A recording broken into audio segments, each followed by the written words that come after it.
घर में बड़े बुजुर्ग का होना किसी वरदान से कम नहीं होता। ये क्या, आज खाने में फिर से गोभी बना ली। बाऊ जी को और तुम्हारे ससुर जी को गोभी पसंद नहीं है। मुझे भी एसिडिटी और गैस रहती है, तो शाम के खाने में इतनी तीखी सब्जी मत बनाया करो, अब दाल से रोटी चबाएं। संगीता ने बहू रेशमा से कहा। पहले नहीं बताती, कल से जो भी सब्जी खानी हो पहले ही बता दीजिए, अन्यथा जो मिले वहीं खा ले। जोर जोर से बर्तन पटकते हुए रेशमा जिस आवाज़ में बड़बड़ा रही थी उसे संगीता आराम से सुन सकती थी। अरे बर्तन क्यों पटक रही हो? पता है ना, घर में तुम्हारे दादा ससुर जयशंकर जी बैठे हैं। थोड़ा बड़े बुजुर्ग का भी लिहाज किया करो। और ये नई ककड़ी और पुरानी ककड़ी मिक्स क्यों कर दी? मेहमानों के लिए अलग और बेटी दामाद या दूसरे खास रिश्तेदार आए तो उनके लिए अलग सजा कर रखी थी, और तुमने क्या हाल कर दिया। इनका साज सज्जा की बिल्कुल समझ नहीं है। बहू तुम में संगीता ने चिढ़ते हुए शोकेस से बर्तन निकालते हुए कहा। एक तो काम करो, ऊपर से सुनो। खुद तो मेहमानों के सामने जाकर बैठ जाएंगी। ये नहीं कि मैं भी कुछ कर लूँ, कभी चाय कभी नाश्ता, थक जाती हूँ ये सब करके। ऊपर से ये नहीं किया वो नहीं किया। इतना ही शौक है तो खुद ये सब क्यों नहीं करती? रेशमा का बरबराना जारी था। संगीता अपनी बहू को कुछ जवाब देती, इतने में ही उनके ससुर जयशंकर जी ने खंखार कर आने की सूचना दी और खाना लगाने की आवाज़ दी। हालांकि जयशंकर जी के लिए ये सास बहू का वृतांत नया नहीं था। अक्सर दोनों के बीच कहा सुनी सुनते रहते थे, पर जयशंकर जी इन सब को अनदेखा कर अधिकतर समय पार्क में या दोस्तों के साथ बातचीत व टहलने में व्यतीत करते। उनकी पत्नी ने अंतिम समय में कहा था, आपका स्वभाव थोड़ा कड़क है। मुझे चिंता होती है आपकी कि मेरे जाने के बाद आपका क्या होगा। मुझसे वादा करो कि आप बेटे बहू के साथ अंत तक निभाव बनाए रखोगे। रह रहकर पत्नी के यही शब्द याद आते और जयशंकर जी कितना भी घर में कला हो बोलते ही नहीं थे। वो यही सोचते कि अब उम्र ही कितनी शेष रह गई है, वो क्यों बेकार में घर के दखल अंदाजी करे। उनकी पत्नी ने यह अचूक मंत्र दिया था, एक चुप 100 सुख, बस वो उसी पर अमल करते थे। संगीता ने सिर पर पल्लू लिया और ससुर जी को थाली परोसने चली गई। आज फिर गोभी? चलो कोई नहीं, मुझे साथ में अचार और दाल दे देना, मैं उसी से काम चला लूँगा।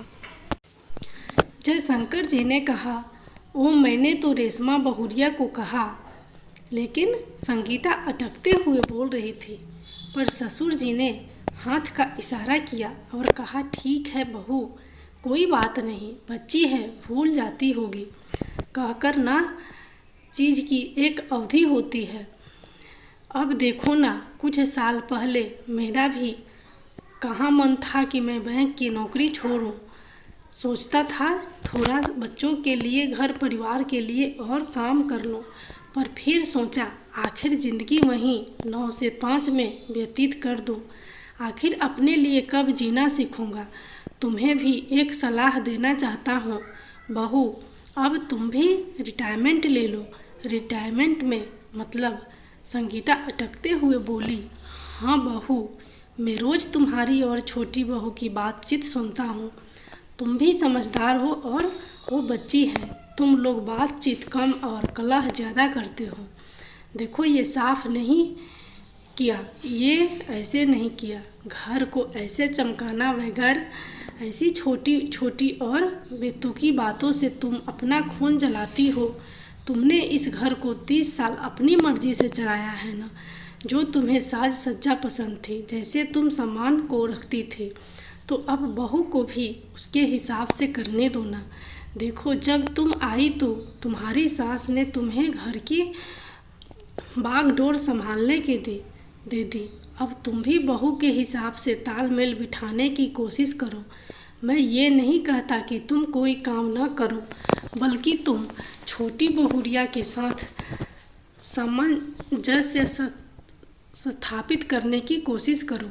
एक बार घर कम ही चमकेगा या खाना ऊपर नीचे बनेगा, ठीक है चलेगा, पर इससे घर में कलेश तो नहीं होगा। संगीता मुग्ध होकर ससुर जी की बातें सुन रही थी। मैंने हमेशा तुम्हें अपनी बेटी की तरह समझा है, इसलिए तुम्हें समझा रहा हूँ। एक उम्र के बाद तुम घर की गृहस्थी से मोह हटाओगी तो आगे का जीवन सुखमय व्यतीत कर पाओगी। अपने शौक़ पूरे करो, वो सब कुछ करो जो तुम इतने साल गृहस्थी की व्यवस्था के कारण नहीं कर पाई। बहू के साथ प्यार और अपनत्व की पहल करो ताकि रिटायरमेंट के बाद तुम्हें उससे स्नेह व सम्मान की पेंशन मिलती रहे। जयशंकर जी ने मुस्कुराते हुए कहा। संगीता आज ससुर का यह रूप देख चकित रह गई। कितने सरल मन से बाबूजी ने उसे सही आईना दिखा दिया। अब बस कोशिश करनी है कि उनकी बातों को आचरण में ला सके। बाबूजी आप बिल्कुल सही कह रहे हैं। आज आपने एक पिता की तरह मुझे वाली भांति समझा दिया, मुझे जीवन का वास्तविक आईना दिखा दिया। सच में घर में बड़े बुजुर्ग का होना किसी वरदान से कम नहीं होता। भाव विभोर होकर संगीता ने बाबूजी के पैर छुए और आशीर्वाद लिए।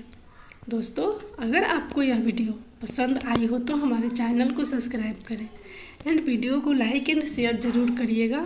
धन्यवाद।